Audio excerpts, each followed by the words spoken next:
ఏంటి ఆ మాజీ మంత్రి కాంగ్రెస్ పార్టీకి నిజంగానే గుడ్ బై చెప్పబోతున్నారా?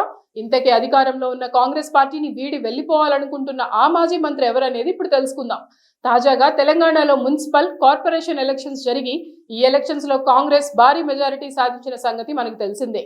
చాలా చోట్ల మేయర్లుగా, మున్సిపల్ చైర్మన్లుగా కాంగ్రెస్ పార్టీకే అధికారం దక్కింది.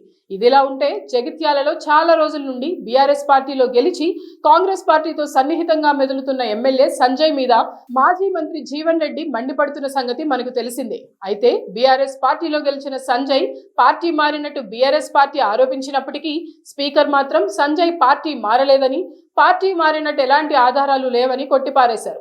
అయితే రీసెంట్ గా మున్సిపల్ ఎలక్షన్స్ జరిగిన సమయంలో కాంగ్రెస్ పార్టీ సంజయ్ వర్గానికి చెందిన వారికే పార్టీ నుండి టికెట్లు కేటాయించడంతో జీవన్ రెడ్డి అసహనం వ్యక్తం చేసి కాంగ్రెస్ పార్టీ నుండి తన అనుచరులను రెబల్స్ గా పోటీకి దించారు. కానీ ఇక్కడ సంజయ్ తరపున నిలబడిన వాళ్లు కాకుండా జీవన్ రెడ్డి అనుచరులు విజయం సాధించారు. అయితే తాజాగా జరిగిన ఓ ప్రెస్ మీట్ లో జీవన్ రెడ్డి సంచలన వ్యాఖ్యలు చేశారు. ఆయన మాట్లాడుతూ కాంగ్రెస్ లో ఇంకా ఎన్ని రోజులు ఈ అవమానాలు భరిస్తూ ఉండాలి? కాంగ్రెస్ లో కొనసాగడంపై ఆలోచనలు చేస్తున్నాను.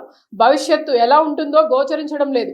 జగిత్యాలలో కాంగ్రెస్ బీఆర్ఎస్ ఎమ్మెల్యే సంజయ్ కి పట్టా రాసిచ్చిందా?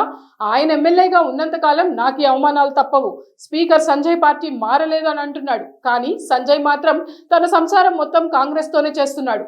జగిత్యాలలోనే ఇలా ఉంటే పార్టీ మారినా ఇంకా 9 ప్రాంతాలలో పరిస్థితి ఎలా ఉందో? కాంగ్రెస్ పార్టీ కార్యకర్తల మనోభావాలను మొదట గౌరవించాలి అంటూ జీవన్ రెడ్డి కాంగ్రెస్ పార్టీపై అసహనం వ్యక్తం చేశారు.